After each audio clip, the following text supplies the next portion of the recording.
अच्छा, एक बिस्किट वाली कहानी मैंने बताई होगी तुमको, वो अभी वापस सुनानी इसलिए ज़रूरी है। बुक प्रूफ रीडिंग वाली बात बताई मैंने।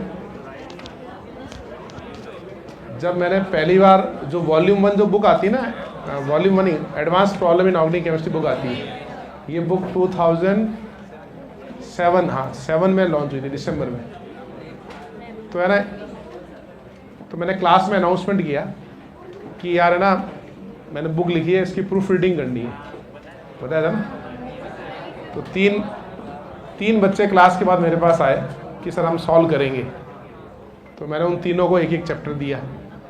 वो क्या होता है कि पब्लिशर एक एक चैप्टर देता रहता है ना कि भाई ये कंप्लीट हो गया, इसको प्रूफ रीड करो फिर दे दो। तो मैंने तीनों को एक चैप्टर दिया और काम ये होता था कि भाई शाम को 7:30 बजे क्लास के बाद डिस्कशन करना है ना। क्लास का टाइमिंग होता था 2:15 से 7:30, 2:15 से 4:45, 4 से 5:30, 5:45 से 7:15। तो 7:30 वो तीनों बच्चे आते थे घर पे। घर मेरा एकदम 100 मीटर, मतलब यहाँ से समझ लो कि मेन रोड जितना, इतना सा, ये बंसर क्लास है तो मेन रोड जितना, ठीक है, विज्ञान नगर के अंदर। तो वो आते थे तीनों बच्चे, और तीनों बच्चे 1-1.5 घंटा हम डिस्कस करते थे। मैं क्या करता था कि यार मेरे को भूख लगती थी बहुत, तो मैं आते ही घर आगे थोड़ा हाथ मुँह धोए और मैं कुछ खा ले, 5-10 मिनट खाने जाता था और फिर आगे उनके साथ 1 घंटा डिस्कशन करता था, ठीक है। तो मेरी वाइफ क्या है कि वो बच्चों के लिए चाय और वो बिस्किट रखती थी ऐसे। तो पहले दिन तो रखा नहीं, दूसरे दिन मैं जाके जब बैठा तो वो चाय बिस्किट रखे हुए थे। तो बच्चे बेचारे कुछ खा ही नहीं रहे थे, ठीक है। थोड़ी थोड़ी चाय पी ली उन्होंने, बिस्किट नमकीन वगैरह रखे थे, तो वो उन्होंने खाए नहीं। मैं यूजुअल बीच में उठ के अपना खाने गया, खा के जब मैं वापस आया तो मैंने देखा वो साफ, इतनी नीट एंड क्लीन थी, आप बता ही नहीं सकते कि यार यहाँ पे मतलब पहले कुछ था, ठीक है ना। मतलब इससे पता चलता है कि उन तीनों बच्चों की भूख की क्या इंटेंसिटी है। अब ये हमेशा ही प्रोसेस चले, ठीक है ना, हफ्ते में 3 दिन डिस्कशन होता था, वो 3 दिन यही चले, मैं जाऊँ बाहर और पीछे प्लेट साफ, ठीक है ना। तो अच्छा, मेरे समझ में आ गया कि इन बच्चों को भूख लगती है।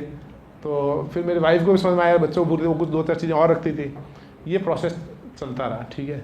तो मतलब आप देखो उन बच्चों का, मतलब मैं उनको है ना, मतलब जब ये इवेंट मतलब एक्टिविटी देखी ना, मेरे अंतरात्मा होता है ना, किसी के लिए अपन अच्छे से वो दुआएं निकलती है। तो यार मैं कैसे बच्चे हैं यार, मतलब इतना नहीं बोल रहे हैं कि सर हमको कुछ खाना है, ये भी नहीं बोल रहे हैं कि सर हम कुछ खा के आ जाएं, ठीक है। उनको मैं बोला क्लास के बाद आ जाना, तो क्लास के बाद मेरे पीछे चलते हुए आते थे। तो मैं सोचता था यार मतलब गजब के बच्चे हैं यार तीनों। अब पता वो तीनों बच्चे कौन है?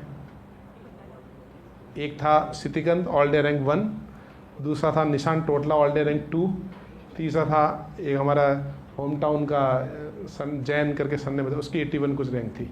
वो तीसरा चेंज हो गया था, बाद में एक 9th रैंकर अवे बोथरा आ गया था।